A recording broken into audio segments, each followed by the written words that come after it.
කියන්නේ අපේ රටේ අවුරුදු දහස් ගාණක් තිස්සේ අපි කතා කරපු කතාවක් දන්නවා.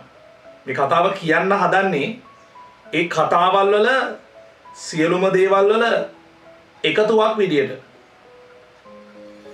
ළමයි අපේ රටේ දුටුගැමුණු රජතුමා ජීවත් වුණා. ඒ සුපිරි වීරයෝ ගැන අපි කතා කරලා තියෙනවා. වලගම්බා රජතුමා මේ රටේ ජීවත් වෙලා තියෙනවා. පරාක්‍රමබාහු රජතුමා මේ රටේ සුවිශේෂී කාර්යභාරයක් ඉෂ්ට සිද්ධ කරලා තියෙනවා. ඒ වගේම තමයි දේවානම්පියතිස්ස රජතුමාගේ කාලෙදී මේ රටේ බුදුදහම තහවුරු වෙලා තියෙනවා. මේ කාරණා ගොඩක් සිද්ධ වෙච්ච කාලයක් තමයි අවුරුදු 2500ක් කියලා කියන්නේ. අපි හරි දුප්පත් ළමයි මෙන්න මේ දේවල් වලින්. අපි කැමති අපේ ඉතිහාසය තුල සුපිරි වීරයෝ හිටියා කියලා කියන්නේ. ඒ නිසාම අපි උත්සාහ කරනවා මේ ලෝකයේ අනික් රටවල් වලට වඩා අපේ හිටියේ චරිත මහා ඉහළයි. ඒ චරිත තමයි මේ ලෝකෙට වෙනස ඇති කළේ. ඒ චරිත තමයි මේ ලෝකෙට ලොකු දේවල් ගොඩක් දුන්නේ කියන කාරණාව නිතරම කියන්න උත්සාහ කරනවා. අසරණ අපි යොදා ගන්න මාතෘකාව තමයි රාවණ. ඇත්තටම ළමයි අපි පව්. රාවණාව යොදා ගැනීම. ඉතිහාසය තුල ඔප්පු කරගන්නවත් බැරි රාවණා කියලා කතාවක් එළියට අරගෙන ඒ කතාව ඇතුලේ ඕනාවට වඩා ජීවත් වෙමින් අපේ ඉතිහාසය නැති කරගන්න අපි උත්සාහ කරන අවාසනාවන්ත ජාතියක්. අද අපේ රට මේ වගේ තැනකට ගොදුරු වෙලා තියෙන්නේ මෙන්න මේ தත්ත්වය නිසා. අපි ජීවිතයට දැකලා නැති සුපිරි වීරයන්ට මේ සමාජය තුල ඉඩ දෙන්න උත්සාහ කිරීම නිසා. ඒ නිසා වෙන්නේ අපේ ඉතිහාසය ඉතාමත් අභාග්‍ය සම්පන්න තත්ත්වයකට පත් වෙලා තියෙන එක. ඉතිහාසය ගැන කතා කරන්න ඕන තරම් දේවල් තියෙද්දි අපි වල්පල් කතා කරන්න පටන් ගන්නවා. අපි ඉතිහාසය ගැන කතා කරන්න යනකොට අපි ඉතිහාසයේ දකින්න කැමති වෙන දේවල් තියෙනකොට අපිට පුළුවන් දේවල් තියෙනකොට අපි නැති දේවල් පස්සේ දුවනවා. ඒ නිසාම මේ රට අල්ලගන්න ඉංග්‍රීසි ආණ්ඩුව මේ රට දාලා ගියාට පස්සේ මේ රට තුල හදලා යනවා කළු සුද්දෝ ටික. ඒගොල්ලෝ හැම වෙලාවෙම අපිට සුරංගනා ලෝක හදලා පෙන්නනවා. මෙන්න මෙහෙමයි ලෝකේ දුවන්නේ. ලෝකේ යන්නේ මේ විදියට කියලා අපිට සුරංගනා ලෝකමවල ඒ සුරංගනා ලෝක තුල ජීවත් කරනවා. ඒ නිසා අද වෙලා තියෙන දේ තමයි අද අපේ රට අපේ ජනතාවට දෙන පොරොන්දු මත මම වචනයක් පාවිච්චි කරනවා තරහ වෙන්න එපා මාත් එක්ක. ගොබ්බ දේශපාලඥයන්ගේ ගොබ්බ කතා ටික අහලා මේ රටේ මෝඩයෝ කියලා අපි මිනිස්සුන්ව හංවඩු ගහලා තියෙනවා. අපිට හරි ආසාවක් තියෙනවානේ ලෝකයේ තුල එක වෙන්න. ලෝකයේ තුල අපිට හොඳ තැනක් තියෙනවා කියලා කියන්න අපි හරි ආසයි. අපේ රට ලෝකයේ උතුම්ම රට කියලා කියන්න අපි හරි ආසයි. ඒ නිසාම ඒ වගේ ආසාවල් අපේ අහිංසක ආසාවල් පාවිච්චි කරපු ගොබ්බ දේශපාලඥයෝ අවුරුදු 73ක් තිස්සේ මේ රට ඇතුලේ ඒගොල්ලන්ට ඕන විදියට මේ රටේ ජන මතවාදය වෙනස් කරන්න උත්සාහ කරලා තියෙනවා. ඒක නිසා අද අපේ රටට මේ වගේ කොරෝනා අර්බුදයක් එන වෙලාවෙදීවත් කොන්ද කෙලින් තියාගෙන මූණ දෙන්න බැරි වෙලා තියෙනවා. ඇයි බැරි වුනේ? මේ රට අද ගෙනල්ලා තියෙන තැන නිසා. 1848 පෙබරවාරි 4 වෙනිදා මේ රටේ නිදහස ලබා දෙනකොට අගමැති වෙලා හිටිය ඩී.එස්. සේනානායක මහත්තයා මේ රටේ අග්‍රාමාත්‍ය ධූරය දරන වෙලාවේදී මේ රට වෙනුවෙන් යම් කාර්යභාරයක් ඉෂ්ට සිද්ධ කරනවා. අපි ඒක අගය කරන්න ඕනේ. නමුත් ඔවුන් ජාතියක් විදියට මේ රට නිදහස් කරගන්න මේ රට එක තැනකට ගේන්න කටයුතු කරන්නේ නැහැ. මොකද හේතුව ඒ පිළිබඳව දැනුමක්වත් දේශීයත්වයේ පිළිබඳව යම් හෝ දැනුමක්වත් නොතිබිච්ච නිසා 1848 පෙබරවාරි 4 වෙනිදා ඩී.එස්. සේනානායක මහත්තයා මේ රටේ අගමැතිවරයා බවට පත් වුණාට පස්සේ එයාගේ පුරුද්ද තමයි අස්සයෝ පදින එක. ඔහොම අස්සයෝ පැද ඉන්නකොට 1952 දී කොළඹ ගාලු මුවදොර පිටියේ එහෙම නැත්තම් හඳුන්වනවා ගෝල් ෆේස් එක. ඔගොල්ලෝ දන්නවනේ නේද? ගෝල් ෆේස් එකේදී අස්සයෝ පැද ඉන්නකොට අස්සයාගේ පිටෙන් වැටිලා ඔළුව ඇනිලා මරණයටපත් වෙනවා. අපිට නිදහස දුන්නාය කියලා කියන අගමැතිවරයා මැරෙන්නේ අස්සයාගේ පිටෙන් වැටිලා. ඒක තමයි අභාග්‍ය සම්පන්න සිද්ධිය. ඔහු මේ රටට නිදහස දුන්නා කියන තේමාව නිසාම 1952 දී මහමැතිවරණයක් තියෙනවා. ඒ මහමැතිවරණයෙන් ජයග්‍රහණය කරන්නේ ඩී.එස්. සේනානායක මහත්තයාගේ පුතා ඩඩ්ලි සේනානායක මහත්තයා. පක්ෂය ඇතුලේ ජේෂ්ඨයෝ ඕනතරම් ඉන්දෙද්දී ඒ ජේෂ්ඨයන්ට තැන නොදී ඩඩ්ලි සේනානායකව අගමැති ධූරයට පත් කරන්න ඕනේ කියන තීරණයට එන්නේ කවුද? එවකට ආණ්ඩුකාරවරයා වෙලා හිටපු ඔලිවර් ගුණතිලක. මතක තියාගන්න මහින්ද රාජපක්ෂට එයාගේ රාජපක්ෂ පවුලට පැන ඉන්න ඔය විපක්ෂයේ ඉන්න උන්දෙලා තුන්වැනි බලවේග ඔය ජනතා විමුක්ති පෙරමුණ සමගි ජන බලවේගය එක්සත් ජාතික පක්ෂය කියනවනේ පෞල් පාලනය කියලා. එක්සත් ජාතික පක්ෂයේ ආරම්භක කතාවේදීත් පෞල් පාලනයක් තිබුණා. ඩී.එස්. සේනානායකට පස්සේ ඊළඟට අගමැති වෙන්නේ එයාගේ පුතා. සමහරව තර්ක කරා එයාට දේශපාලන පරිණතකමක් තිබුණා. ඉතින් ඒ වෙලාවේ ළමයි ලංකාවේ දේශපාලන තත්ත්වයේ ගත්තම පරිණතම දේශපාලඥයා තමයි ජෝන් කොතලාවල මහත්තයා. එයාට නොදී මේවා සිද්ධ වුණා. පෞල් පාලනය අද විතරක් තිබ්බ එකක් නෙමෙයි. මම ඒකයි කියන්නේ. අපේ රටේ හිටපු ගොබ්බ දේශපාලඥයෝ අපේ මිනිස්සුන්ගේ අහිංසක පරමාර්ථ අහිංසක ප්‍රාර්ථනාවන් සෙල්ලමකට ගත්තා. ඒ නිසා තමයි අපිට මේ තත්ත්වය උදා වුනේ. ඒ නිසා තමයි මේ තත්ත්වය අපිට මේ විදිහට ඇති වෙලා තියෙන්නේ. එහෙම නොවෙන්න අපේ රට අද හොඳ තැනක තියෙන්න ඕනේ. මම ඔක කලිනුත් කිව්වා. සිංගප්පූරුවේ නායකයා ලංකාවට ඇවිල්ලා කියනකොට මගේ රට ලංකාවක් කරනවා කියලා ඊට අවුරුදු 40කට විතර පස්සේ ලංකාවේ හිටපු අගමැතිවරයා ගිහිල්ලා සිංගප්පූරුවට ගිහිල්ලා කියනවා මගේ රට සිංගප්පූරුවක් කරනවා කියලා. වෙන කවුරුත් නෙමෙයි රනිල් වික්‍රමසිංහ මහත්තයා තමයි කරේ. එහෙනම් මේ කවුරුත් සුද්ධ චරිත නෙමෙයි. ඒක අංක 1ට ඔළුවේ තියාගෙන මේ කතාව අහගෙන ඉන්න. ඔය අච්චු පොත බැලුවා කියලා කාටවත් දේශපාලන කතා ඔක්කොම අහලා ඉවර වෙලා මේ අපේ රට මෙහෙම තමයි කියලා හිත හදාගන්න බෑ. කවුරු හරි ඔය අච්චු පොත කියුවාට පස්සේ හිතෙනවා නම් අපේ රට මාර දියුණුයි 11 ශ්‍රේණිය අච්චු පොතේ පාඩම කියනකොට නිදාස් ලංකාව ගැන කතා කරොත් බුදුම දියුණුවක් නේ අපේ රට තියෙන්නේ. මාර ගැම්ම නේද? මාර ගැම්ම නම් ළමයි මිනිස්සු මහපාරේ වැටලා මැරෙනවද? එදා වේලා කන්න නැති මිනිස්සු ලංකාවේ ඉන්න පුළුවන්ද? බෑනේ. මේක බොරුව. පොතේ කියන්නේත් බොරුව. මට මේ කතාව කියාගෙන යනකොට කියන කතාව යන්න ඕනේ සීමාව පැනලා යනවා. ඒ නිසා මම මේක පුළුවන් තරම් කතාව කියන්න ඕන නිසා ඒ සීමාව ඇතුළේ යන්නම් උපරිම උත්සාහ කරන්න. ඊළඟට ළමයි මේ කතාවේ 1952 දී ඩී.එස්. ඩඩ්ලි සේනානායක අගමැති වෙනවනේ.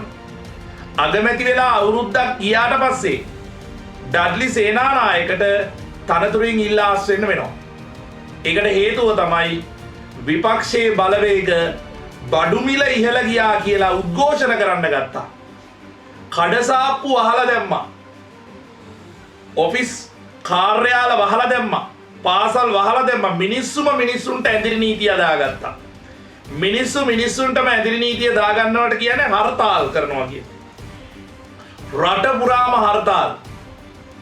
ඩඩ්ලි සේනානායකට මේ රට පාලනය කරගන්න බෑ. අවසානයේදී ඩඩ්ලි සේනානායක අගමැතිතුමා තනතුරින් ඉල්ලාස් වෙනවා. ඉල්ලාස් වුණාට පස්සේ ඊයේ කඩන් වැටුණු රජකම ලැබෙනවා කාටද මේ? අහක ඉන්න මට ඊයේ කඩන් වැටෙනවා වගේ අර නිකන් පරණ පිනක් මගේ ඊයේ කඩාගෙන වැටුණා කියනවා වගේ ජෝන් කොතලාවල මහත්තයා ලංකාවේ අගමැති ධූරයටපත් වෙනවා. මම මගේ පෞද්ගලික දැක්මක් නම් ඩඩ්ලි සේනානායකට සාපේක්ෂව ඩී.එස්. සේනානායකලට සාපේක්ෂව ජෝන් කොතලාවල කියලා කියන්නේ මේ රටට ඊට වඩා ආදරය කරපු මිනිස්සු. එහෙම කියන්න හේතුව තමයි එක්සත් ජාතික පක්ෂයේ ප්‍රබල නායකයෙක් ජෝන් කොතලාවල. එංගලන්තෙන් නයිට් නාමයක් දෙනවා සර් ජෝන් කොතලාවල කියලා. දන්නවද ජෝන් කොතලාවල මහත්තයා මේ සර් කියන පට්ටම පිළිගත්තේ නැහැ. මට මේ සුද්දාගේ නයිට් නාම වැඩක් නැහැ කියලා අයින් කරලා දැම්මා. එහෙව් මිනිස්සෙක් ජෝන් කොතලාවල කියන්නේ. මැරෙනකොට දරුවෝ හිටියේ නැහැ. ඒ නිසා තමන්ගේ දේපල මිනිස්සු අතර බෙදලා දුන්නා. අදටත් අපේ රටේ ගොඩාක් ලොකු මර්මස්ථාන තියෙන ජෝන් කොතලාවල මහත්තයාගේ ඉඩම්වල. ගිහිල්ලා බලන්න රත්මලාන ගුවන් හමුදා කඳවුර. අපේ රටේ පළවෙනි ජාත්‍යන්තර ගුවන් තොටුපොළ තියෙන්නේ රත්මලානේ. ඒ රත්මලාන ගුවන් තොටුපොළට ඕනේ කරන ඉඩම් සේරම දෙන්නේ ජෝන් කොතලාවල මහත්තයා.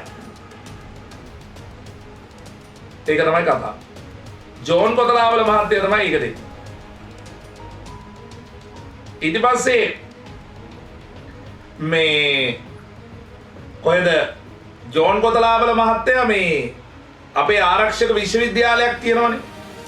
කොතලාවල ආරක්ෂක පීඨය කියලා. KDU කියලා මං හිතන්නේ මට හරියටම මතක නැහැ. ඒවා කෙටියදුම කොතලාවල ආරක්ෂක පීඨය. ඒක විශ්වවිද්‍යාලයක් කරලා දෙන්නේ.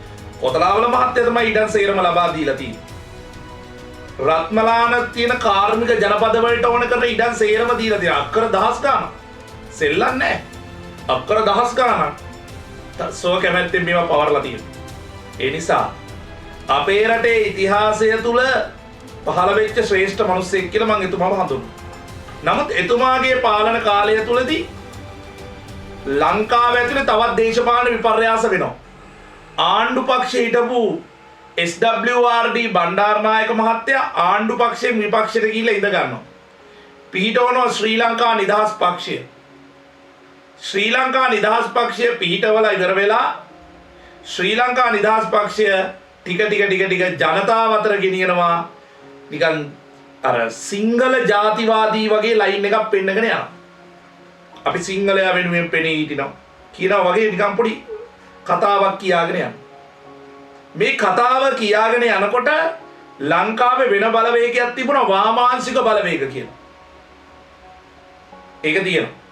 මේ කතාව කියනකොට කියනවා සමහර ළමයි මේ අඟහරුවාද මේ කතාව. අපි මේ සතිය පුරාවටම අපේ හැම ගෲප් එකකටම එකම පාඩම තමයි යන්නේ. එතකොට මේ ගෲප් යනකොට සෙනසුරාදා ගෲප් එකකටත් මේ පාඩම යනවා. ඉරිදා ගෲප් එකකටත් මේ පාඩම යනවා මේ විදියට. එතකොට මේ අඟහරුවාද එකේ ඊළඟ කොටස අද නැහැ. ආයි ලබන අඟහරුවාද තමයි. ඒකේ part 2 එක තියෙන්නේ. හරිද? ඉතින් එහෙම තමයි යන්නේ. කැමති නම් අහන් ඉන්න පුළුවන්. ඉතින් අපේ රට මම මේ කතාව පටන් ගන්නම්කෝ. මේ දැන් අපේ රට මේ විදියට ඉස්සරහට යනකොට අර මං කියන්නේ අර වාමාංශික බලවේග සෙට් එකක් හිටියා කියලා. ඒ වාමාංශික බලවේග සෙට් එක NM පෙරේරා ඊට පස්සේ පිලිප් ගුණවර්ධන ඊට පස්සේ කොල්වින් නාරද සිල්වා SA වික්‍රමසිංහ මේ නායකයෝ සියලු දෙනාම එකට එකතු වෙනවා. ශ්‍රී ලංකා නිදහස් පක්ෂය මේ පක්ෂවල ප්‍රධාන පක්ෂය බවට පත් වෙනවා. හැබැයි ලංකා සම සමාජ පක්ෂය විතර පොඩ්ඩක් එළියෙන් ඉන්නවා. පොඩි දේශපාලන ගේම් එකක් ගියේ. එතකොට අරගොල්ලෝ හදන බලවේගය තමයි පංචමහා බලවේගය. කවුද මේ ශ්‍රී ලංකා නිදහස් පක්ෂීය ප්‍රමුඛ සන්ධානයක් හදනවා මහජන එක්සත් පෙරමුණ කියලා.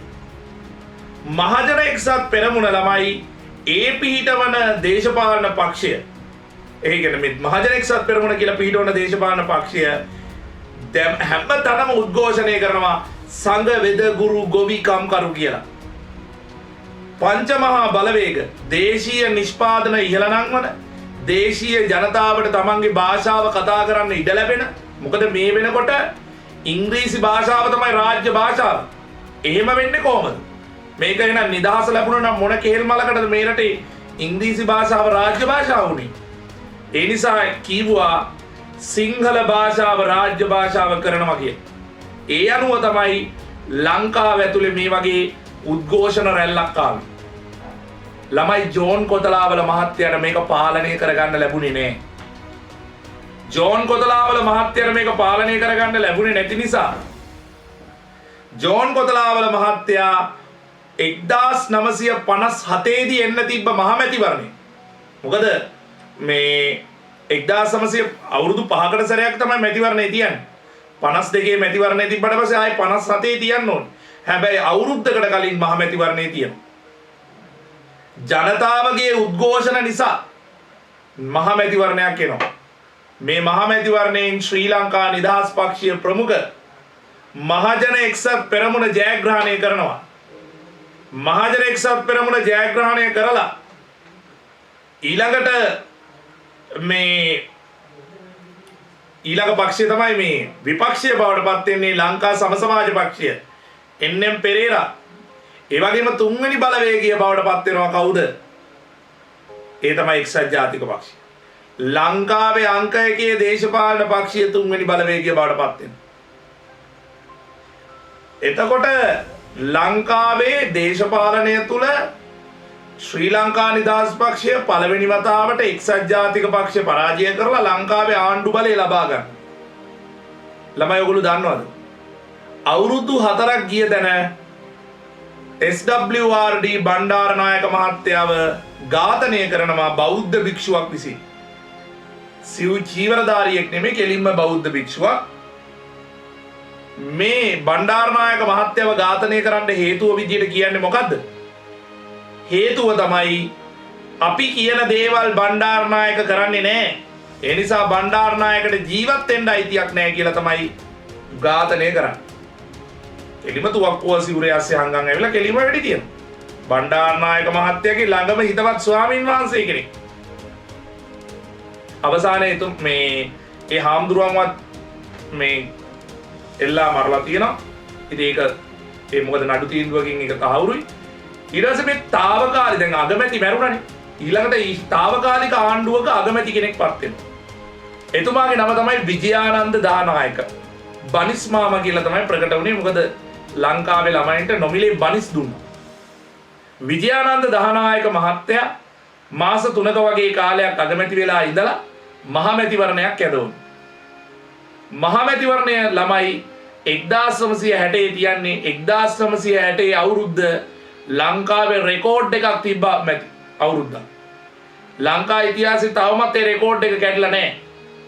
එකම අවුරුද්දක් ඇතුලේ මැතිවරණ දෙකක් තිබුණා. මහමැතිවරණ දෙකක්. 1960 මාර්තු මාසේ මහමැතිවරණයක් තියෙනවා. මේ මහමැතිවරණයෙන් ජයග්‍රහණය කරන්නේ කවුද? එක්සත් ජාතික පක්ෂය. ඩඩ්ලි සේනානායක මහත්තයා తాවකාලිකව අගමැති වෙනවා. බහුතර බලය නැති නිසා පාර්ලිමේන්තුව විසිරෙනවා. නැවත මහමැතිවරණයක් තියෙනවා 1960 ජූලි මාසේ. ඒ ජූලි මාසේ පවත්වන මහමැතිවරණයෙන් එක්සත් ජාතික පක්ෂය පරාජය කරලා ශ්‍රී ලංකා නිදහස් පක්ෂය ලංකාවේ ආයතනයක් ජයග්‍රහණය කරනවා. කවුද එතකොට අගමැති? SWRD බණ්ඩාරනායක මහත්තයාගේ නෝනා වයිෆ් අර ඔයගොල්ලෝගෙන වයිපරේ තමයි සිරිමාවෝ බණ්ඩාරනායක මැතිණිය. සිරිමාවෝ බණ්ඩාරනායක මැතිණිය මේ රටේ අගමැති ධූරයට පත් වෙනකොට හරිද?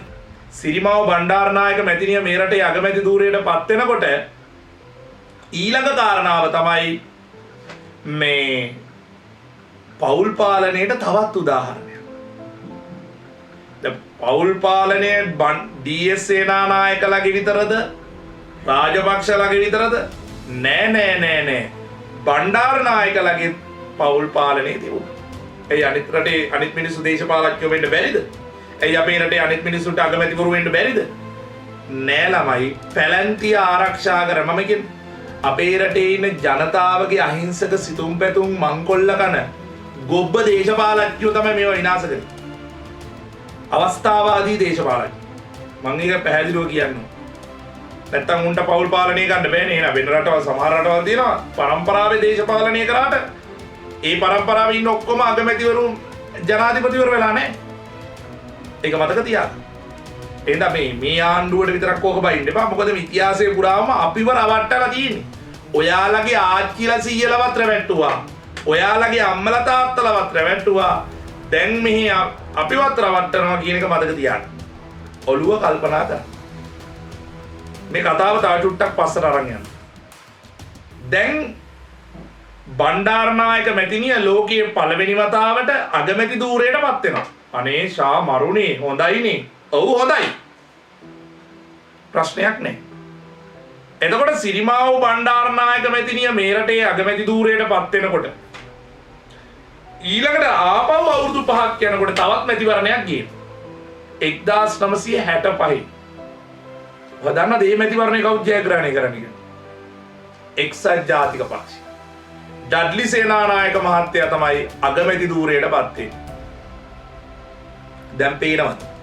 තට්ටු මාරු ක්‍රමයට ඒ කලින් ඩඩ්ලි ආයි සිරිමාව 65 මැතිවරණයේදී ඩඩ්ලි සේනානායක මහත්තයා දින්නට පස්සේ ඒගොල්ලෝ වැඩ පිළිවෙලවල ගෙනියනවා. නමුත් ආයෙත් 1970 සමගි පෙරමුණ ජාතික සමගි පෙරමුණ කියලා පක්ෂයක් පිහිටෝගෙන සිරිමාව බණ්ඩාරනායක මැතිනිය නැවතත් අගමැති ධූරයටපත් වෙනවා.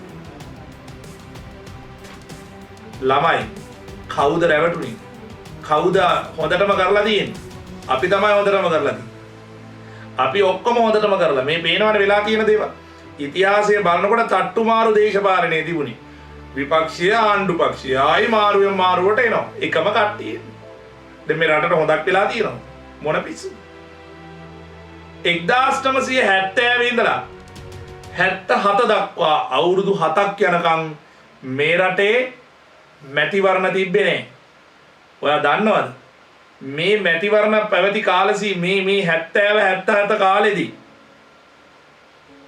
70 77 කාලෙදී මේ රට ඇතුලේ මේ සිද්ධ වෙච්ච දේශපාලන විපර්යාසය මීට කලින් ලංකාවේ එහෙම දෙයක් තිබුණේ නැහැ. සංවෘත ආර්ථිකයක් තිබුණේ. ඒ කියන්නේ අපේ ආර්ථිකයෙන් පිට රටට කිසි දෙයක් පිට රටින් දේවල් ගේන එක අවම කරා.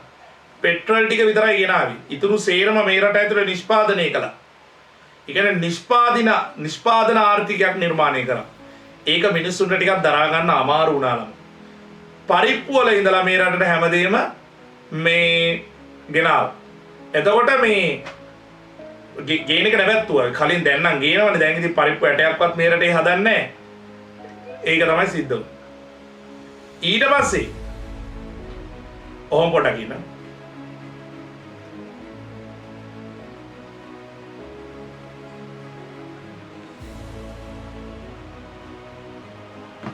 හරි. එතකොට 1977 ආයෙත් මහා මැතිවරණයක් තියෙනවා. ඒ මැතිවරණය තියෙනකොට එක්සත් ජාතික පක්ෂේ නායකයා වෙනස් වෙලා. මොකද ඩඩ්ලි සේනානායක මහත්තයා වයසයි. ඒ නිසා ඒක ඉවරයි. එයා ඉවරයි දේශපාලනේ. DS මෙමේස් කවුද අපේ JR ජයවර්ධන මහත්තයා. ජූනියර්ස් රිචඩ් ජයවර්ධන. ජූනියර්ස් රිචඩ් ජයවර්ධන මහත්තයා මහා මැතිවරණයෙන් රෙකෝඩ් එකක් තියලා ජය ගන්න. රෙකෝඩ් එක මොකද්ද? මන්ත්‍රී ධූර 168න් 145කට වඩා ලබා ගන්න. සර් යානේ ජනාධිපති විද්‍යාලයේ නිර්මාතු වෙන්නේ. එතකොට මොකද ජනාධිපති විද්‍යාල ඕනතරම් ලංකාවේ තියෙනවා. රාජගිරිය විතරක් නෙමෙයි තියෙන්නේ. එහෙම මේ නැද්ද මේ ළමයි? උත්තර දෙන්න අනිත් අය. හරි අනිත් අය ඉතින් කලබල වෙන්න එපා. මෙයා මේ කතාව කිව්වනේ. දැන් මේ කතාවට මේ එක දිගට කියාගෙන යමු. JR ජයවර්ධන මහත්තයා මේ රටේ අගමැති ධූරයටපත් වෙන්නේ 6න් 5ක බලයක් ලබාගෙන. 6න් 5ක බලයක් ලබාගෙන මේ රටේ නායකත්වයටපත් වෙනකොට එතුමා කෙලින්ම ඇවිල්ලා මොකද කරේ? ආණ්ඩු ක්‍රම ව්‍යවස්ථාව වෙනස් කළා. වෙනස් කරලා ජනාධිපති ආණ්ඩු ක්‍රමයක් හැදුවා. ඒ ආණ්ඩු ක්‍රමේ ජනාධිපතිවරයා බවට ජේ.ආර්. ජයවර්ධන මහත්තයා පත් වුණා. ළමයි ලංකාවේ හදපු ව්‍යවස්ථාව වලින් ජනාධිපතිවරයෙක්ට තියෙන්න ඕනේ උපරිම බලතල දෙනවා.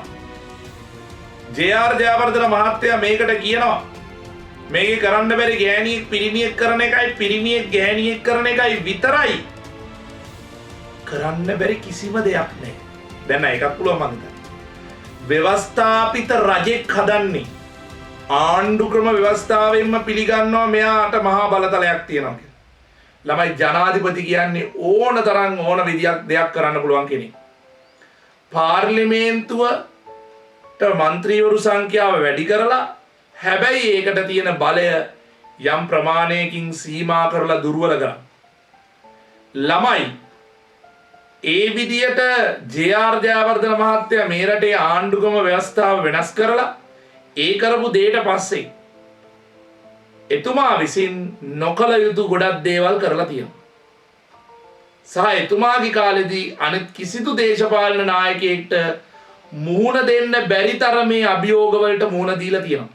ලංකාවේ දේශපාලන ඉතිහාසය තුල 1980 දශකයේ කියලා කියන්නේ ඉතාම අමාරු කාලයක්. ඔයා කියන්නේ වට කියන්න ඕන දෙයක 1982 දී තියෙනවා ජනමත විචාරණයක්. ජනමත විචාරණය කියන්නේ කැමැත්ත අහන ක්‍රමය. කැමැත්ත අහනවා කියලා කියන්නේ කෙල්ලෙක් කොල්ලෙක්ගෙන් ගිහලා කැමැත්ත අහනවා වගේ වැඩක් නෙමෙයි. මහා ජනතාවගේ කැමැත්ත. ඉන්න මං කියන්නම් පැහැදිලි කරන්න. ජනතාවගේ කැමැත්ත විමසන ක්‍රමය. ඒතර මේ ජනතාවගේ කැමැත්ත විමසන ක්‍රමය කියලා කියන්නේ මොකද්ද? ජනතාව විසින් මේ ජනතාවගෙන් අහනවා මම ඊළඟට තව අවුරුදු 5ක් ඉන්නද? තව අවුරුදු 6ක් ඉන්නද?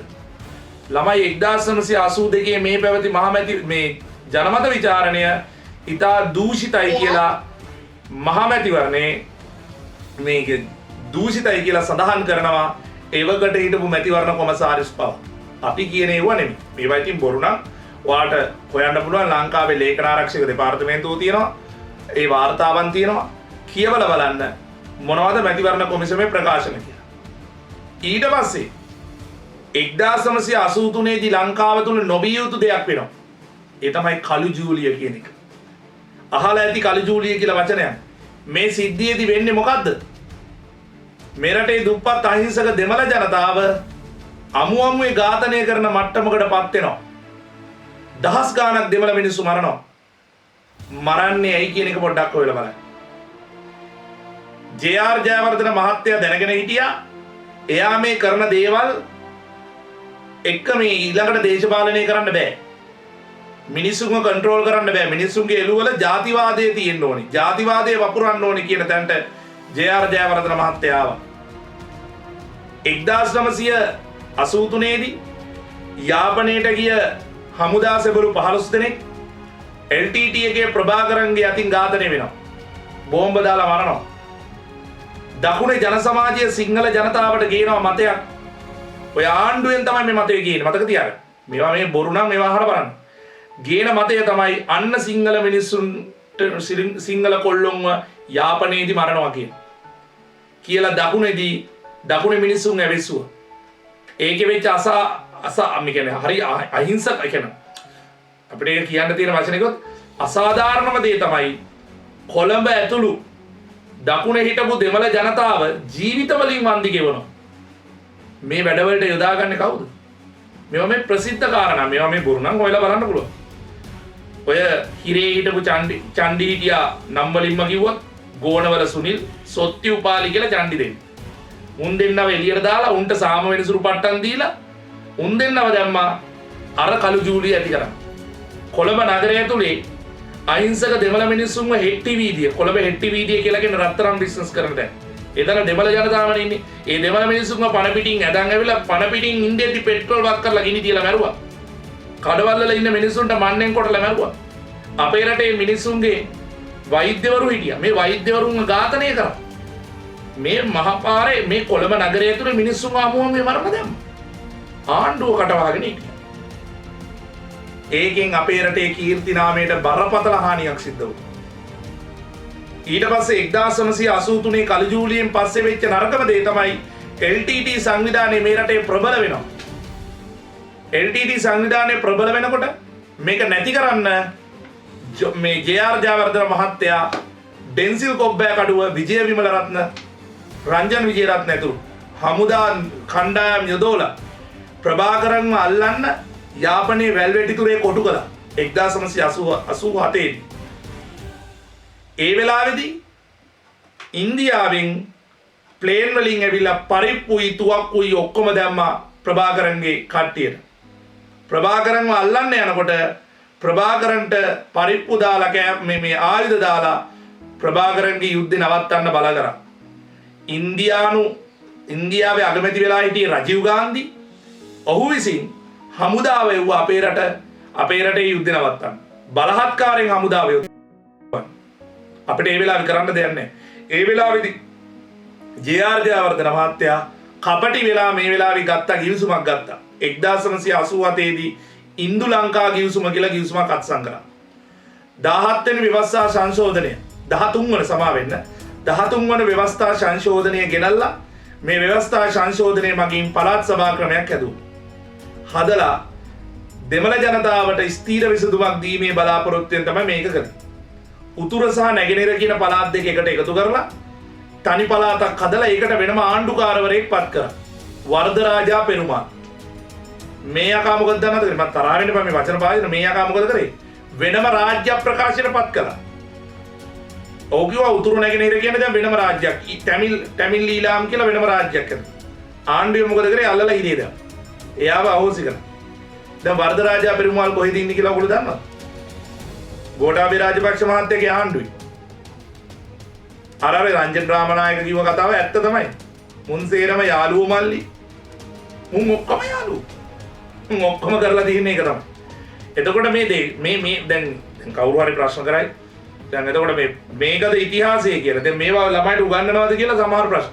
ඉතින් ඉතිහාසය උගන්වන්නේ මේවනේ. මේවල දේශපාලනය උගන්වන්නේ නැතුව මම වෙන මොනවද උගන්වන්නේ? මැටි වලන් ගැන විතරද උගන්වන්නේ? චෛත්‍ය ගැන විතරද උගන්වන්නේ? මේ රටේ දේශපාලන ඉතිහාසය ළමයි ඉගෙන ගන්න ඕන. ඒක තමයි මේවා පාඩම් වලට දාලා තියෙන්නේ. ළමයි 1987 දී එහෙම වුණා. එතකොට ප්‍රභාකරන්ලා ප්‍රභාකරන් හිටියා. මොකද ප්‍රභාකරන්ව ඉන්දියාවට ගෙනියලා පුහුණු කරා. ඉන්දියාවේ ඉඳලා ප්‍රභාකරන්ට ආයුධ දුන්නා. හැබැයි කොහොම වුණාරි ප්‍රභාකරන් මේ රටේ චරිතයක් වේගෙන හිටියේ. LTT සංවිධානය මේ දෙමළ කොටි සංවිධානය කියලා කියන්නේ. ඒගොල්ලෝ වෙනම රාජ්‍යයක් වෙනුවෙන් සටන් කළේ. එතකොට ඒ සටන් කරන්න මතක තියාගන්න මේ රටේ දේශපාලඥයෝ උදව් කළා. මේ රටේ දේශපාලන නායකත්වයේ ඒවට උදව් කළා මතක තියාගන්න. එහෙම නොකළා නම් අද දෙමළ ජනතාවත් සිංහල ජනතාවත් මුස්ලිම් ජනතාවත් මේ විදිහට අසාධාරණ විදිහට මැරෙන්නේ. පහුගිය අවුරුදු 30ක කාලය තුලදී ලක්ෂ 10ක් මිනිස්සු මැරුණා. ලක්ෂ 10ක්. සෙල්ලම් ගානක් නෙමෙයිනේ ළමයි ලක්ෂ 10ක් කියන්නේ. එතකොට දවසකට මිනිස්සු 10ක් 15ක් නිකරුණේ මැරෙනවා බෝම්බ වලට අහුවෙලා. ඒ වගේ මහ දුර්භාග්‍ය සම්පන්න කාලයක් මේක. ඉතින් කොහොම හරි අපේ රටේ මිනිස්සුනේ දෙමළ මිනිස්සයද සිංහල මිනිස්සයද මුස්ලිම් මිනිස්සයද නෙමෙයි හැම මිනිස්සයම අපේ මිනිස්සු. මැරෙන්නේ අපේ මිනිස්සු. ඒතර මේ දේශපාලඥ මං කියන ගොබ්බ දේශපාලඥයෝ අපි පාවිච්චි කරා කියලා ඒක තමයි. ප්‍රභාකරනුත් ගොබ්බ දේශපාලඥ. ඊට පස්සේ 88 ජනාධිපතිවරණයක් තියෙනවා. 1988 ජනාධිපතිවරණයේ වෙලාවේදී ජේ.ආර්. ජයවර්ධන මහත්තයා පෙන්ෂන් යනවා. ඊළඟට ඉන්නේ ජේ.ආර්. ජයවර්ධන මහත්තයාගේ ඊළඟ පුරුක ඒ තමයි රණසිංහ ප්‍රේමදාස. නෑදෑකමක් නෑ නමුත් රණසිංහ ප්‍රේමදාස මහත්තයා කියලා කියන්නේ ජනතාවගේ දුක අඳුරපු මිනිස්සෙක්. මොකද හේතුව කොළඹ නගරය ඇතුලේ දර බෙදපු පොඩි කාලේ ජීවත් වෙන්න කට්ටක් ආපු මිනිස්සෙක් තමයි පස්සේ මේ රටේ ජනාධිපති ධූරයට පත් වෙන්නේ. අදලා කොළඹ නගර සීමාව එක්සත් ජාතික පක්ෂයෙන් පරද්දන්න බැරිත් ඒකම තමයි හේතුව. මොකද ඒ තරම් ඡන්ද පදනමක් තියෙනවා. ඒ ප්‍රේමදාස මහත්තයා ඇතුළු මේ පිරිස කරපු දේවල් නිසා.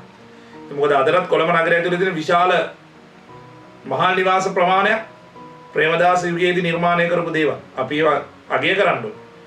හැබැයි ඔහු මේ රටේ දේශපාලනය කරන්න එනකොට මේ රටේ LTT ත්‍රස්තවාදයට අමතරව ජනතා විමුක්ති පෙරමුණ JVP එක ආයුධ අතට අරගෙන හිටිබුණා. මොකද ආයුධ අතර ගන්න තත්ත්වෙට පත් කරලා තිබුණේ ජේ.ආර්. ජයවර්ධන මහත්තයා. ඇත්තටම කිව්වොත් රණසිංහ ප්‍රේමදාස මහත්තයා මේ රටේ ජනාධිපති වෙනකොට නිකන් ගිනි ගොඩක් උඩ තමයි ජනාධිපති වුණේ. මේ රට ඇතුලේ 88 89 කාලය තුලදී ජනතා විමුක්ති පෙරමුණ රට ඇතුලේ ඇති කරපු අරගලයේ වෙලාවේදී 66000ක් අපේ තරුණ පරම්පරාව මරණයටපත් වුණා. හොයලා බලන්න මේ වාර්තා බොරුද ඇත්තද කියලා හොයලා බලන්න. 66000ක් මැරුවා. මේ 66000ක් ඝාතනය වෙන්නේ JVP එක විතරක් නෙමෙයි වග කියන්න ඕනේ. ආණ්ඩුව මොකද ආණ්ඩුවට වුණා ජනතා විමුක්ති පෙරමුණ කරන දේවල් මර්ධනය කරන්න. අහිංසක මිනිස්සු මැරුණා. විශ්වවිද්‍යාල ශිෂ්‍යයෝ දහස් ගාණක් මැරුණා. විශ්වවිද්‍යාල අවුරුදු දෙකක් දැන් ඔය කොරෝනා වලට ඉස්කෝල වහලා තියෙනවා වගේ විශ්වවිද්‍යාල අවුරුදු දෙකක් වහලා තිබුණා. ඔයගොල්ලෝ දන්නවද දන්නේ? මේ විශ්වවිද්‍යාලවල ශිෂ්‍යයෝ කැලණිය විශ්වවිද්‍යාලය මම මගේ ගිය විශ්වවිද්‍යාල වෙච්ච අත්දැකීම මම මේ කියන්නේ. කැලණිය විශ්වවිද්‍යාලයේ ශිෂ්‍යයෝ 13 දෙනෙක්ව ඝාතනය කරලා ජනතා විමුක්ති පෙරමුණේ කියලා ආණ්ඩුවේ මර්ධනකාරී පිරිස විසින් බෙලි කපලා වැටවල් වල ගහලා තිබුණා. මේවා මේ ඇත්ත කතා. ඊට පස්සේ නුවර ළමයි ඉන්නවා ඇති. නුවර පේරාදෙණිය විශ්වවිද්‍යාලේ. පේරාදෙණිය විශ්වවිද්‍යාලේ වෛද්‍ය ශිෂ්‍යයෙක් හිටියා ත්‍රීමා විතරණ කියලා. මේ වෛද්‍ය ශිෂ්‍යයව අල්ලගෙන ඇවිල්ලා එයාගේ ඔළුවට පරාල යන ගහලා ලණුවකින් ගැට ගහගෙන විශ්වවිද්‍යාලයේ ඉස්සරහා තියෙන ගලහ හන්දිය තියෙනවා. පේරාදෙණිය. හන්දිය වටේ ඇදගෙන යන ඩිෆෙන්ඩර් එකකින්. ඒවා හිතලා බලන්න මේවා කොච්චර අමානුෂිකද කියලා. ඒවා කරපු අය තාම ජීවතුන් අතර ඉන්නවා. ඒක තමයි කනගාටුදායක සිද්ධි. සමහර අය මම මේ කියන සමහර මිනිස්සු මේ ආණ්ඩුවෙත් ඉන්නවා. ඔයවා කරපු අය දැන් ආණ්ඩු මාරු වෙලා දැන් වෙන පැතිවල ඉන්න. මට නම් කියන්න බෑ. මම මේක කියන්න ඕන. නම් කියලා මට මේ වෙලාවේ ඒක තව කතාව ඇදලා ගෙන්න යන්න බෑ. මොකද මේවා ඇත්ත කතා වෙච්ච දේ. එක එක්කෙනාගේ පෞද්ගලික කෝන්තර පිරිමැව්වා. ලංකාවේ හිටපු දක්ෂ මාධ්‍යවේදීන්ව ඝාතනය කරා. ප්‍රේමකීර්ති දාල්විස් ඝාතනය කරන්නේ කවුද? මේ ජනතා විමුක්ති පෙරමුණද? නෑ. ආණ්ඩුවද? නෑ. ජනතා විමුක්ති පෙරමුණේ account එකට දාලා තම තමන්ගේ පෞද්ගලික දැන් අර මාධ්‍යවලත් තියෙනවනේ එකිකාව කපාගෙන යන්න ඉන්න මිනිස්සු තමන්ගේ රස්සාවේ ඉන්නවනේ කපාගෙන යන. එහෙම අය තමයි ඝාතනය කරේ. රිචඩ් සොයිසා කියලා දක්ෂ මාධ්‍යවේදියෝ මම මතක තියාගන්න මාධ්‍ය මර්ධනය කියන දේ තිබුණේ මේ ආණ්ඩු කාලේ විතරක් නෙමෙයි ඊට කලින් ආණ්ඩුවල ධර්මෝඩම තිබ්බා. එක්සත් ජාතික පක්ෂය තමයි ලංකාවේ වැඩිම මාධ්‍ය මර්ධනය තිබුණේ. මේක ඇත්ත. මොකද ඒ කාලේ තිබ්බ තත්ත්වයන් එක මේ ආණ්ඩුවට සිද්ධ වුණා මේවා මර්ධනය කරලා තියාගන්න. නැත්තම් මේවා කරන්න බෑ. මේක ඇත්ත කතාවක්. ඉතින් මේ ඔක්කොම සියලු කාරණා එක තමයි අපිට මේ කතාව කියන්න වෙන්නේ ළමයි. ඉතින් ඔය කාලවකවානුව තුලදී පෞද්ගලික කෝන්තරවලට අහිංසක ළමයි පවා ඝාතනය වුණා. හොඳම උදාහරණය තමයි ඇඹිලිපිටිය සූරියකන්ද ජාතික පාසලේ සිද්ධිය. සූරියකන්ද ජාතික පාසලේ විදුහල්පතිවරයා තමන්ගේ පාසලේ A-level පන්තියේ හිටපු ළමයි 13 දෙනෙක් ඝාතනය කරනවා. ඝාතනය කරන්න හේතුව මොකක්ද? 13 21 දෙනෙක් මම මතකයි. ඝාතනය කරා. ඒ ඝාතනය කරන්නේ ඇයි? ඔවුන් ජනතා විමුක්ති පෙරමුණේ කියලා බොරු චෝදනාවක් දාලා වෙන මොකක්වත් නෙමෙයි හේතුව. ජනතා විමුක්ති පෙරමුණේ නෙමෙයි ඒ ළමයි ඉස්කෝලේ යන අහිංසක ළමයි. මොකක්ද හේතුව? එයාගේ දුව ඒ පන්ති ඉගෙන ගත්තා. ඒ පන්තියේ තව කොල්ලෙක් ලව් ලෙටර් එකක් දුන්නා කියලා ඒ ළමයින්ට දුන්න දේ තමයි ඒ 13 දෙනාව JB ඒ කියන්නේ ඉන්න ශිෂ්‍යයෝ ටික 13 දෙනාවම ගිහිල්ලා මොකද ලියුම ලියපු එක්කෙනා කවුද කියලා කියන්නේ නැහැ. ඒ සියලු දෙනාම ගිහිල්ලා JB කරා කියලා පොලිසිය ලව්ව වෙඩි තියලා ඝාතනය කරා. එහෙම අපරාධ කරපු මිනිස්සු ඉන්නවා. මේ රටේ ගුරුවරුන්ගේ නමටත් කැලලක් වෙච්ච උන් ඉන්නවා. කෙලින්ම කියන්නවා. තව හොයලා බලන්න. කතරගම පෙරහැරේ 88 89 කාලේ කතරගම පෙරහැර තියන්න තහනම් කරා. ආණ්ඩුවෙන් නෙමෙයි ජනතා විමුක්ති පෙරමුණ. ඔය බයිලා ගන්න ජනතා ආණ්ඩුවට විතරක් මම කියන්නේ මේ එකෙක්වත් විතර නෙමෙයි හැමෝම එවුන්. ජනතා විමුක්ති පෙරමුණ කතරගම දේවාලේ මහ පෙරහැර යනකොට මහ පෙරහැර තියන්න එපා. ඒකට බෝම්බ ගන්නවලු. ගැහුවා බෝම්බේ. ගිහිලා කියවලා බලන්න මේක තියෙනවා රෝර් කියලා ලිපියක් තියෙනවා මේ රෝර් කියලා සිංහල සංගරාවක් තියෙනවා. ඉන්ටර්නෙට් එකේ රෝර් ROAR කියවලා බලන්න වාසනා කියන හස්තිය දැනුත් දලදා පෙරහැරේ යනවා. කතරගම පෙරහැරේ මහ ඇතාට බෝම්බ දැම්මා. ඇතාගේ කකුලට බෝම්බ වැදුනා. කවුද මේ? ඒ ජනතා විමුක්ති පෙරමුණ. මේ ලෝකෙට බණ කියන උන් ටික මම කියන්නේ ඇවිල්ලා නිකන් මාධ්‍ය ඉස්සරහා රංගනේ උන් ඉන්නවනේ. මුන් ඔක්කොම අර කියන අර රංජන් රාමනායකගේ කටට දාන්න ඕනේ රත්තරන්. ඒ මිනිහා පිස්සු තමයි. මඤ්ඤම් පොරක් තමයි. නමුත් මේ මිනිස්සයා ඒ කියන කතාව මේ බොහොමද? එතකොට එහෙම දේවල් සිද්ධ වෙලා තියෙනවා. එතකොට මම මේ කියන වාර්තා බොරු නම් ඕගොල්ලෝ අරගෙන කියවල බලන්න මම මේ කියනවා. මා ඒ කියන්නේ කතරගම දේවාලේ පෙරහැර තියන්න දෙන්න. ජනතා විමුක්ති පෙරමුණ ගැන පැහැදිලි කතා ගොඩක් තියෙනවා. මම ඒවා කියන්නේ නැහැ. ඒවා මෙතනට අදාළ නැහැ. ඒගොල්ලොත් මේ ඔක්කොම හවුලේ කරපු දේවල්. ඒ නිසා තමයි මේ රටට මෙහෙම වුනේ. මිනිස්සු කොච්චර අසරණ වෙනවද කියලා කල්පනා කරලා බලන්න. මේ මර්ධනකාරී තත්ත්වය තුලේ පෞද්ගලික කෝන්තර එන ප්‍රේමවතී මනම්පේරි කියන මේ කතරගම රූප සුන්දරිය. කතරගම පොලිසිය උන් එක්ක බුදිය ගන්න ආවේ නැහැ කියලා කතරගම පොලිසියේ එවුන් මොකද කරන්නේ කෙලව දූෂණය කරලා කතරගම නගරය වටේ ඇදගෙන යනවා මෑදුම් ගලවන. මහයි වගේ දහදුරා දේවල් කරා. පොලිසිය කියන්නේ මේ රටේ ගෞරවනීය ආයතනයක් වෙන්න ඕනේ තරම් මිනිස්සුන්ට එපා වුණේ ඔය වගේ දේවල් නිසා. පෞද්ගලික කෝන්තරම් පියව ගත්ත නිසා. ඒ දේවල් සිද්ධ වුණා. ඒවට දඬුවම් ලැබපු මිනිස්සු ඉන්නවා අතට. මේවා මේ බොරු නෙමෙයි. මේවා ඇත්තටම වෙච්ච දේවල්. මම මේකයි කියන්නේ මේ රට මේ වගේ මහා පල්ලෙහාටම වැඩිච්ච කාලයක්. ඊට පස්සේ මේ 88 89 පස්සේ ළමයි ජනතා විමුක්ති පෙරමුණේ නායකයව රෝහණ විජේවීර මහත්තයව මේ ඝාතනය කරනවා. ඒකත් ආණ්ඩුවෙන් මරණ විදිය. ඒකත් හරි ජරා විදියට. ඒ මිනිස්යාව ගෙනියලා බොරැල්ල කනත්තට අරන් ගිහලා පණ පිටින් දානවා මේ ආදාහනාගාරය ඇතුළට පණ පිටින් දාලා පුච්චන. ඒක කියනවා මාධ්‍ය ඒක ඒ වෙලාවේ ඡායාරූප ගත්ත මාධ්‍යවේදියා ඉන්නවා. එයා කියනවා මේ මම දැක්ක ඇස් දෙකට එහෙම වෙනවා. රෝහණ විජේවීර මේ පණ පිටින් පුච්චනවා වගේ. එහෙම දේවල් වුණා. ළමයි ඕගොල්ලෝ දන්නවා දැන් මේ රණසිංහ ප්‍රේමදාස මහත්තයාට මැරෙන්න වෙන්නේ ඔය වගේම තමයි. තමන්ගේ ළඟම හිටපු මිනිස්සයා රණසිංහ ප්‍රේමදාස මහත්තයා ළඟම හිටපු කෙනා බෝම්බයක් බදන්න ඇවිල්ලා රණසිංහ ප්‍රේමදාස මහත්තයාව බදාගන්න. ඉනෙන් උඩ නෑ. රණසිංහ ප්‍රේමදාස මහත්තයාගේ ඉනෙන් පල්ලෙහා විතරයි ඉතුරුනේ. මුළු ඇඟම කෑලි කෑලි ගියා බෝම්බෙට අවුල. අර පරණ පිනක් ඉහි කඩන් ගන්න තව එක්කෙනෙක්ට ඒ තමයි ඩී.බී. විජේතුංග මහත්තයා. ඩී.බී. විජේතුංග මහත්තයා 1993 දී ජනාධිපති ධූරයට පත් වෙනවා. ඇත්තටම ගත්තොත් මේ මිනිස්සයා බොහොම හොඳ මිනිස්සෙක්. නුවර පැත්තෙන් තමයි මේ නුවර දිස්ත්‍රික්කයෙන් තමයි මහනුවර දිස්ත්‍රික්කයෙන් තමයි മന്ത്രി ධූරයට පත් වුනේ. එතුමාගේ කාලේ ඇත්තටම මේ රටේ යම් සංසුම් බවක් ඇති වෙන්න පටන් ගත්තා. අවුරුද්දක් විතර තමයි මේ රට පාලනය කරේ. ඒ අතර වාරේදී ප්‍රංශයට වෙලා ජොලියේ හිටපු චන්ද්‍රිකා නෝනා ලංකාවට ගෙන්නනවා. ඔය මංගල සමරවීර එහෙම කියලා ඉන්නේ. ඔයගොල්ලෝ මංගල සමරවීර නම් දන්නේ වස්තියකේ. මම මංගල කියලා. ඒගොල්ලෝ ඇතුළු පිරිසක් හිටියා. ඒගොල්ලෝ ගිහිල්ලා චන්ද්‍රිකා නෝනාව ලංකාවට ගේනවා. ගෙනල්ලා මුලින්ම පළාත් සභාවේ මහ ඇමති කරනවා බස්නාහිර පළාතේ. ඊළඟට මහමැතිවරණයෙන් මහින්ද රාජපක්ෂ මහත්තයාටවත් කඩන්න බැරි වෙච්ච රෙකෝඩ් එකක් තියෙනවා. කාටවත් බෑ. මං හිතන්නේ අනාගතයේදීවත් කාටවත් පුළුවන් වෙයි කියලා. ලංකාවේ පවත්වපු මහමැතිවරණයකින් වැඩිම ඡන්ද ප්‍රතිශතය ගන්නේ චන්ද්‍රිකා බණ්ඩාරනායක මැතිණිය. ඇය ලංකාවේ පළවෙනි ජනාධිපතිනිය බවට පත් වෙනවා 1994 දී.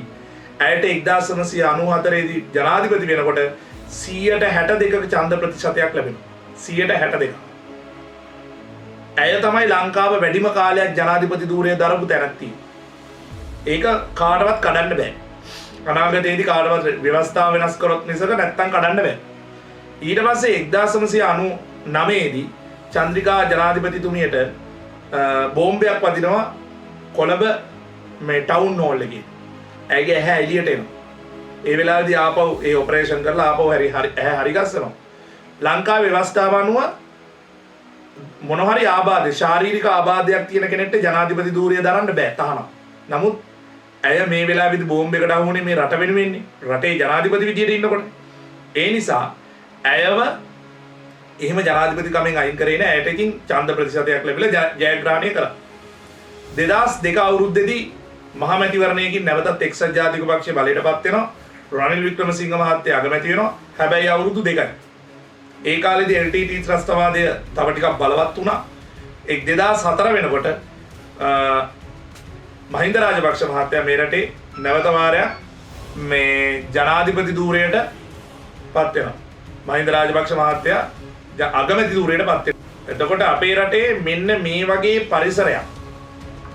පරිසරයක් 2004 වෙනකොට තිබ්බ LTT ත්‍රස්තවාදය ප්‍රබල විදියට තිබුණා. ප්ලේන් පවර් LTT එකට තිබුණා. අපිට ඇවිල්ලා කොළඹට ඇවිල්ලා බෝම්බ දාන්න තරම් දේවල් තිබුණා.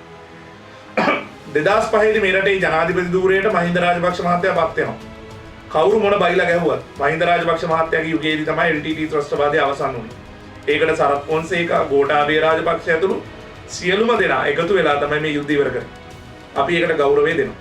ඒක මේ මහින්ද රාජපක්ෂවත් සරත් පොන්සේකාගේවත් මම තමයි මේ යුද්ධය කරේ කියලා කාටවත් බෙදා ගන්න බෑ. ඔක්කොමලන් එකතු වෙලා මේක කරපු නිසා තමයි අද මේක මේ තැන තියෙන්නේ. ඒතර ඔන්න ඔය නිසා 2009 දී LTT ප්‍රභාකරන් ඇතුළු පිරිස නැති වෙලා ගියා. 2010 දී නැවත ජනාධිපතිවරණයක් දිනනවා. ඒ ජනාධිපතිවරණයෙන් මහින්ද රාජපක්ෂ මහත්තයා ජයග්‍රහණය කරනවා.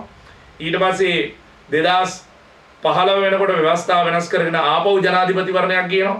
ඒ ජනාධිපතිවරණයෙන් මහින්ද රාජපක්ෂ මහත්තයා මේ පරාජයටපත් වෙලා ලංකාවේ යහපාලන යුගයක් ආරම්භ වෙනවා. යහපාලනය ඇති කරන්න කටයුතු කරපු මෛත්‍රීපාල සිරිසේන මහත්තයා එතුමාට බොහොම අපහාස වලට මුහුණ දෙන්න සිද්ධ වුණා.